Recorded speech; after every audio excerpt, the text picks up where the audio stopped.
जुलैच्या पहिल्या आठवड्यात महाराष्ट्रात मुसळधार पावसाने धुमाकूळ घातला. मात्र आता चित्र पूर्णपणे बदलले आहे.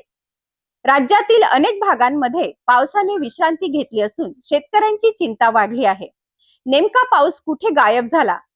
एल निनोचा यामागे काही संबंध आहे का? आणि पुन्हा मुसळधार पाऊस कधी बरसणार? जाणून घेऊया हवामान विभागाचा ताजा अंदाज. 1 ते 8 जुलै दरम्यान मुंबईसह राज्यातील अनेक भागात जोरदार पाऊस झाला.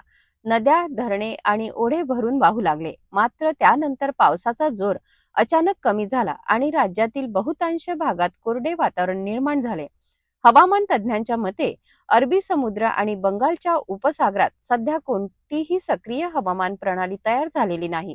त्यामुळे महाराष्ट्रात मुसळधार पावसासाठी पोषक परिस्थिती निर्माण झाली नाही. दरम्यान चीन परिसरातील बिवा चक्रीवादळाचा भारतावर कोणताही थेट परिणाम होणार नसल्याचेही स्पष्ट करण्यात आले आहे. हवामान विभागाच्या अंदाजानुसार 14 जुलै रोजी उत्तर महाराष्ट्रातील काही भागांमध्ये हलक्या सरीची शक्यता आहे. 15 जुलैला गडचिरोली आणि चंद्रपूर जिल्ह्यासाठी मुसळधार पावसाचा येलो अलर्ट जारी करण्यात आला आहे.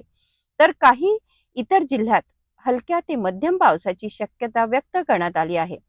16 जुलै रोजी बुलढाणा, वाशिम, यवतमाळ आणि चंद्रपूर जिल्ह्यांमध्ये येलो अलर्ट आहे. तर 17 जुलैला नागपूर, वर्धा, यवतमाळ, चंद्रपूर आणि गडचिरोली जिल्ह्यांमध्ये मुसळधार पावसाची शक्यता हवामान विभागाने वर्तवली आहे. दरम्यान राज्यातील सध्याच्या कोरड्या हवामानामागे एल निनोचा प्रभाव असू शकतो अशी चर्चा सुरू असली तरी त्याबाबत तज्ज्ञांचे विविध मतप्रवाह आहेत.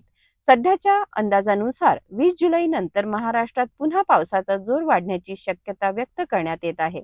तोपर्यंत विदर्भ वगळता राज्यातील बहुतांश भागात मोठ्या पावसाची शक्यता कमी असल्याचे हवामान विभागाचे संकेत आहे. सध्या पावसाने घेतलेल्या विश्रांतीमुळे शेतकरी आणि सर्वसामान्य नागरिकांचे लक्ष आता 20 जुलै नंतरच्या हवामानावर लागले आहे. पुढील काही दिवसात हवामानात काय बदल होतो आणि पाऊस पुन्हा जोरदार पुनरागमन करतो का हे पाहणे महत्त्वाचे ठरणार आहे. तुमच्या भागात सध्या पावसाची काय परिस्थिती आहे आम्हाला कमेंट करून नक्की सांगा.